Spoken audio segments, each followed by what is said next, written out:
दोस्तों नमस्कार। दोस्तों जून का महीना चल रहा है और जून के महीने में पैसों से जुड़े बहुत सारे कामों की डेडलाइन है। अगर आप ये काम डेडलाइन के अंदर करेंगे तो आपके लिए फ़ायदा होगा।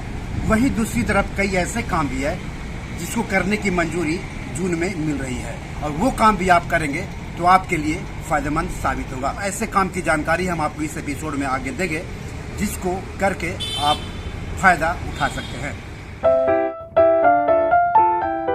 तो पहले हम 8 कामों का जिक्र कर लेते हैं, उसके बाद हर काम के बारे में विस्तार से बात करेंगे। तो जो पहला काम है वो पैन आधार लिंक करना है इस महीने के आखिर तक।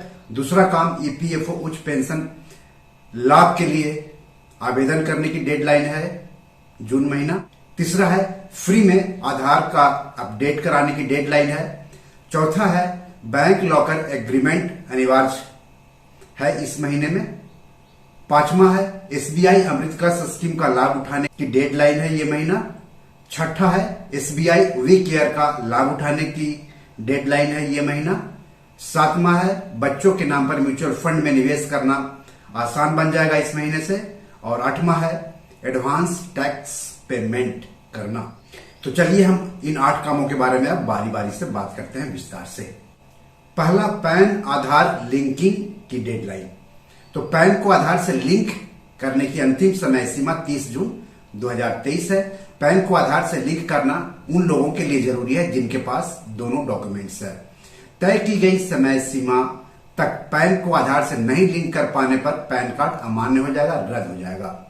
यही नहीं, जब रद्द पैन कार्ड का किसी भी काम में इस्तेमाल करेंगे तो हो सकता है आपको जुर्माना देना पड़े और जुर्माने की राशि 10,000 रुपए तक हो सकती है। अब अगर पैन कार्ड आपका इनवैलिड हो जाता है तो किन कामों में आपको दिक्कत आ सकती है। सरकार ने पैन को आधार से लिंक करने के लिए कई तरीके बताए हैं। पैन और आधार को लिंक करने के तरीके से जुड़े और पैन इनवैलिड होने पर क्या नुकसान हो सकता है इससे जुड़े वीडियो के लिंक इस वीडियो के डिस्क्रिप्शन में आपको मिल जाएंगे। दूसरा है ईपीएफओ उच्च पेंशन लाभ की डेडलाइन। ईपीएफओ की कर्मचारी पेंशन योजना यानी ईपीएस के तहत उच्च पेंशन लाभ के विकल्प चुनने की समय सीमा 26 जून 2023 को समाप्त होने वाला है। अब अधिक पेंशन का लाभ उठाने के इच्छुक लोग 26 जून तक इसके लिए आवेदन कर सकते हैं।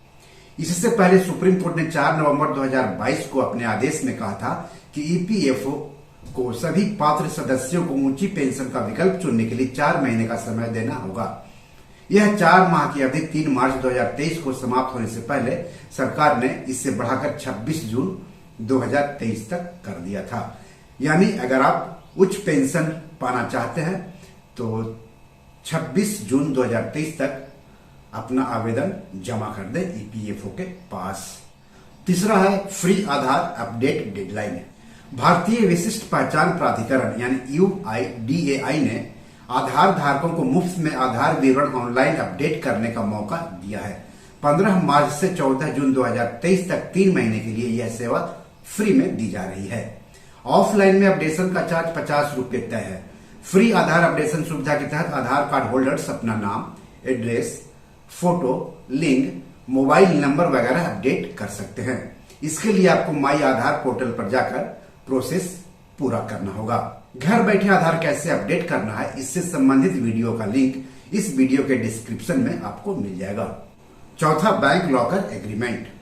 आरबीआई ने बैंकों से लॉकर एग्रीमेंट के लिए 31 दिसंबर 2023 तक का समय दिया है, लेकिन आरबीआई चाहता है कि सभी बैंक कम से कम 50% ग्राहकों से लॉकर एग्रीमेंट पर साइन 30 जून तक ही करा ले, जबकि 30 सितंबर तक बैंकों को 75% लॉकर एग्रीमेंट निपटाने को कहा गया है। ऐसे में सभी बैंक ग्राहकों से 30 जून तक एग्रीमेंट रिन्यू कराने की अपील कर रहे हैं। बैंक लॉकर एग्रीमेंट के बारे में विस्तार से जानने के लिए इस वीडियो के डिस्क्रिप्शन में वीडियो का लिंक मिल जाएगा। पांचवा, एसबीआई अमृत कलश स्कीम का फायदा उठाएं। एसबीआई की स्पेशल एफडी स्कीम एसबीआई अमृत कलश का लाभ आप केवल 30 जून 2023 तक उठा सकते हैं। पहले इस स्कीम को 15 फरवरी 2023 से 31 मार्च 2023 तक के लिए लॉन्च किया गया था। इसके बाद इसकी डेडलाइन को बढ़ाकर 30 जून 2023 तक कर दिया गया है। अमृत कलश 400 दिनों की अवधि वाली सावधि जमा योजना है। स्टेट बैंक ऑफ इंडिया ने बताया है कि उसकी इस स्कीम के तहत वरिष्ठ नागरिकों को 7.60% की दर से ब्याज मिलेगा, जबकि आम लोगों के लिए ब्याज दर 7.10% है। एसबीआई की यह स्कीम उन लोगों के लिए है जो सुरक्षित तरीके से अपने पैसे पर रिटर्न पाना चाहते हैं। इस स्कीम के तहत 2 करोड़ रुपए तक के निवेश किए जा सकते हैं। छठा, SBI we care scheme. State bank of India ने अपनी we care special deposit scheme को 30 जून 2023 तक के लिए बढ़ा दिया था। इससे पहले यह स्कीम 31 मार्च 2022 को खत्म हो रही थी। इस स्कीम में वरिष्ठ नागरिकों को ज्यादा ब्याज मिलेगा। ब्याज का भुगतान भी इसमें मासिक रूप से होता है। सीनियर सिटीजन एफडी के रूप में न्यूनतम कार्यकाल 5 वर्ष और अधिकतम 10 वर्ष के लिए निवेश कर सकते हैं। एसबीआई वी केयर की ब्याज दर 7.5% सालाना है। एसबीआई ने अपनी we care senior citizen deposit scheme को कोरोना काल में मई 2020 में शुरू किया था। शुरुआत में इसे केवल सितंबर 2020 तक के लिए ही पेश किया गया था, मगर इसके बाद से बैंक कई बार इस स्कीम में निवेश करने की डेडलाइन को आगे बढ़ा चुका है और नई डेडलाइन 30 जून 2023 है। 7वां, बच्चों के नाम पर म्यूचुअल फंड में निवेश करने वाले माता पिता या कानूनी अभिभावक के लिए अच्छी खबर है। मार्केट रेगुलेटर सेबी ने बच्चों के नाम से म्यूचुअल फंड में निवेश नियमों में ढील दी है। सेबी ने बच्चों के नाम पर म्यूचुअल फंड में निवेश के नियमों को आसान कर दिया है। अब बच्चों के नाम से बैंक अकाउंट न भी हो तो भी उनके नाम पर म्यूचुअल फंड में निवेश किया जा सकेगा नए नियम के मुताबिक, और नया नियम 15 जून से लागू हो रहा है। सेबी के सर्कुलर के मुताबिक अब माता पिता और कानूनी अभिभावक अपने खाते से भी म्यूचुअल फंड में निवेश कर सकते हैं बच्चों के नाम पर। यानी म्यूचुअल फंड में निवेश के समय बच्चों के नाम से खाते की जरूरत नहीं होगी। नया नियम 15 जून से लागू हो रहा है। अब सवाल कि पहले क्या नियम थे। अब तक बच्चों के नाम से म्यूचुअल फंड में निवेश के लिए उनके नाम पर बैंक अकाउंट या उनके नाम वाला ज्वाइंट अकाउंट जरूरी होता था। दिसंबर 2019 में सेबी ने इसे अनिवार्य कर दिया था। अब म्यूचुअल फंड एडवाइजरी कमेटी ने 2019 वाले अपने पुराने आदेश को वापस ले लिया है। हालांकि मैच्योरिटी पर अलग अकाउंट होना जरूरी है। बच्चों के नाम से म्यूचुअल फंड में निवेश करने की जहां तक बात है वो तो उनके पेरेंट्स के अकाउंट से भी हो जाएगा, लेकिन जब इन पैसों को निकालने की बारी आएगी तब बच्चे के नाम का बैंक खाता जरूरी होगा। सेबी के अनुसार म्यूचुअल फंड स्कीम की मैच्योरिटी के बाद निकासी के लिए बच्चों के नाम का बैंक अकाउंट होना जरूरी है। और 8वां, एडवांस टैक्स पेमेंट। अपना कारोबार करने वाले या फिर नौकरी पेशा अगर टैक्स की देनदारी 10,000 रुपए से अधिक है तो फिर आपके लिए भी जून का महीना महत्वपूर्ण है। ऐसे लोगों के लिए आपके लिए एडवांस टैक्स पेमेंट जरूरी है, जिसे करना आवश्यक है। अगर कोई व्यक्ति ऐसा करने से चूकता है तो उसे पहले 3 किस्तों पर 3% और आखिरी 1 किस्त पर 1% के हिसाब से कुल एडवांस टैक्स की राशि पर ब्याज देना होगा जुर्माने के तौर पर। यह जुर्माना इनकम टैक्स की धारा 23B और 24C के तहत लिया जाता है। एडवांस टैक्स पेमेंट 4 किस्तों के तहत किया जाता है, जिसकी पहली किस्त का भुगतान करने की आखिरी तारीख की डेडलाइन 15 जून 2023 है। तो समय से एडवांस टैक्स भुगतान कर दे और जुर्माना से बचे।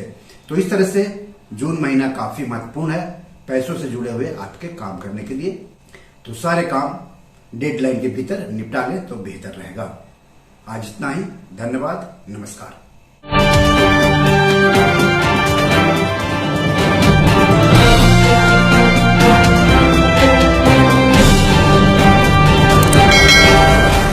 दोस्तों, ये मेरी 7 किताब है जो कि amazon.com पर पब्लिश है।